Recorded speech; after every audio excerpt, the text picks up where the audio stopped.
What you making, DIYers? It's Walker with DIWHY.LIFE. If you haven't seen my room divider video yet, check it out here.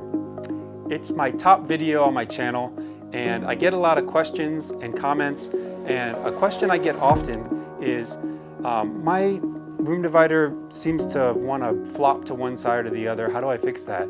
Or I want to make it wider or taller. How do I do that? Another one I also get is, I'm not sure how to cut the feet. I don't think I have the right tools for that, to make that piece. So in this video, what we're going to talk about is how to fix a floppy room divider and how to make a room divider wider and taller. In my next video, we're going to go into more detail about how to make those feet, and also I'm going to give you a couple different foot design options. If your room divider is floppy, check and see if your room divider has a white core or a yellow core. The white core material is a little bit less dense, and it tends to be kind of floppy and less rigid, and the yellow foam is very rigid and it stands up extremely straight. So check that first. You can work with both. I don't recommend the white so much because it does tend to want to move around on you a lot. So I do recommend the yellow over the white, but if it's all your store happens to have, then we can make it work. I'll show you how. So we've got a panel here that's made out of the white foam, and it wants to lean back on me. It wants to flop over.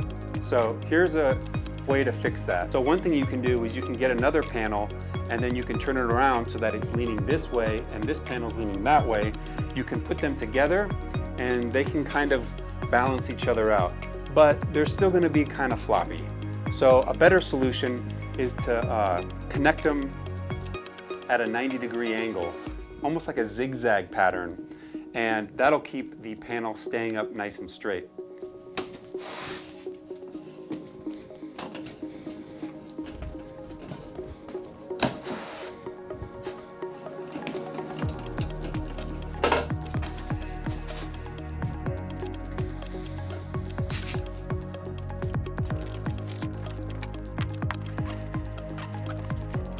If your panel's wants to flop over from one side to the other, what you can do is you can just tape one edge.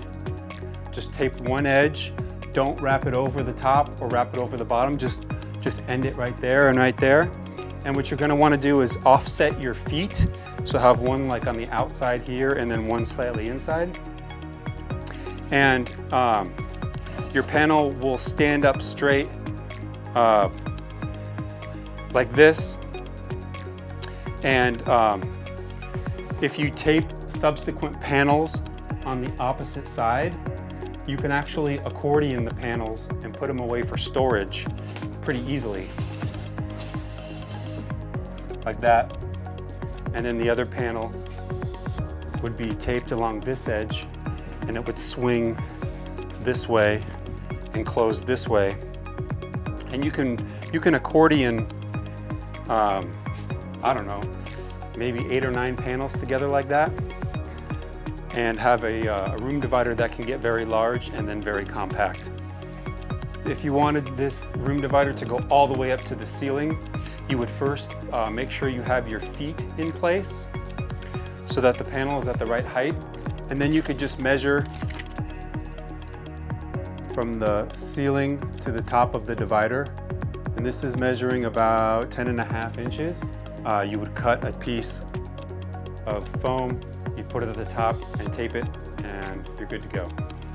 You probably don't even need feet if you can get it wedged in the ceiling and in the floor. If you had carpet, for example, and you could wedge it in real good, you probably wouldn't even need feet on the room divider. You could probably just put a bunch of these together and wedge it in real nice and tight and make a whole wall out of it. Well, I hope these tips and tricks help your room divider stand nice and straight and you're able to make them wide and tall. Thanks for watching, and if you like this video, please hit that like button. Subscribe to my channel, and if you have any questions or comments, leave them below, and we will see you next time.